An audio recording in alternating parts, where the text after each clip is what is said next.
Hey folks, my name's Joey Bridgers, and I am one piece in a big puzzle that we call OC Recovery, One Church Recovery in Buchanan, Georgia. And this is a little bit of my story. I started down a path of addiction when I was a teenager, and it first seemed like a way to fit in, but then I began to realize it was sort of a Band-Aid for things going on in my life that I couldn't explain, depression, anxiety, things that I began to self-medicate to just numb a lot of it. And I found as I grew more in my addiction, my identity was found in that, in the high, in the carefreeness, in the friends that I thought, but honestly, they were just there to hang out and have fun. But everything I thought I was coupled with addiction. And I would go periods of time where I thought, hey man, I got this. And, I go to college, I have a degree in theology and biblical education, and I'm heading down a path to work in church ministry. And I'm on staffs at large, influential churches, and all the while living a double life, living a life where I would tell someone what they need to do to find healing and redemption and freedom in Christ, yet I could not, in my own dark place, I could not live that out. And so it was this sort of Jekyll Hyde kind of back and forth that just added to the anxiety, and it added to the depression, and it fueled the addiction.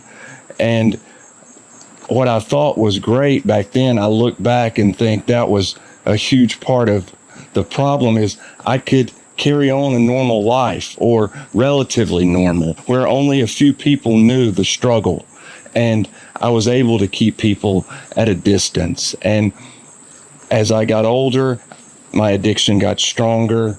I was able to quit using drugs, but I replaced that with something I thought was just socially okay, and that was alcohol, with drinking with buddies and friends and happy hours and social things.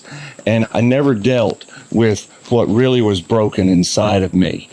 And the irony continued to play to me that I knew the answer, yet I could not walk the answer out. I could not truly pursue and give up what had a hold on me. My identity was so deeply rooted in addiction and alcoholism and everything that comes with that, the lifestyle, you name it. It just fueled something inside of me. And as it got worse, the anxiety, the depression, and the shame just continued to snowball.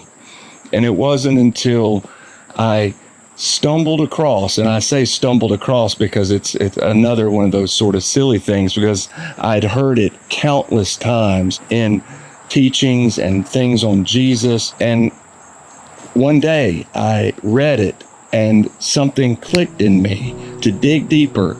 And that is the story when Jesus comes out at the temple and he says basically who he is and what he's there to do when he reads from Isaiah chapter 61. And I'd never really thought about that too much.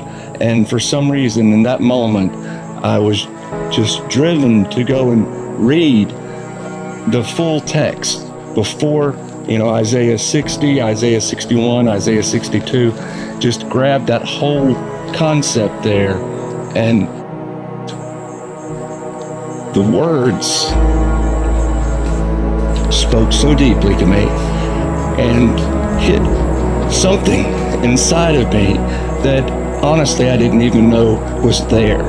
When I got to the point where the prophet Isaiah says, I will make beautiful things from discarded garbage, that gave me hope, because I'd lived years and years of my life being and feeling like the discarded trash.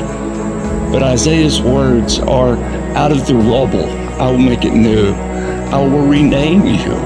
I will just repurpose and redirect you. And that's exactly what Jesus is saying that he had come to do.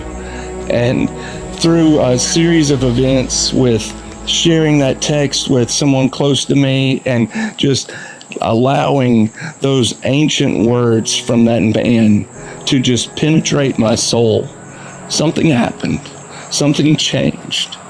And I took the biggest step I'd ever taken in my life, and that was to tell someone, my lovely wife, that I needed help, that I couldn't do this on my own, no matter how hard I tried, and I tried countless times to fix what was broken in me. But I knew no matter what, I had to do whatever it took to continue to pursue, continue to allow God to take the rubble, take the broken, take the discarded in me and make it new. And I'm so blessed to walk this journey with her.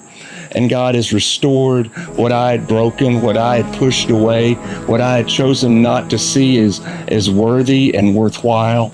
God has fixed that, healed that, and made it far better than I could have ever imagined. There's nothing like a godly wife or a godly husband, a spouse, a partner that is walking hand in hand with you through this journey. And I've seen it. I know the value. I know the value of friendship. I know the value of understanding you are not alone because God is with you. That piece in Isaiah where Jesus reads, he says that I've come to set the captive free and to give life to the broken. And he did that for me, and he'll do that for you. So if you come hang out with us at OC Recovery, we're not reading something from a book necessarily. We are sharing life. We are sharing our story where we have been in the pit, where you may very well be. We have been in the mire where you feel bogged down. We have been there. I have been there. The others that you'll come in contact with have been there. And they will tell you the story of how Jesus changed their life. And if you don't come hang out with us, that's okay. But find a recovery group, a Christian-based recovery group with men and women that will come along beside you and walk with you. No matter where you are right now, you will not stay there because God has a plan for you. And those folks will help you reach those plans and reach those goals. You're not alone. Find a place, connect, take that brave step and say, I need help, and allow God to set you free and heal you. Christian recovery will change your life because you will see Jesus and you will be made whole.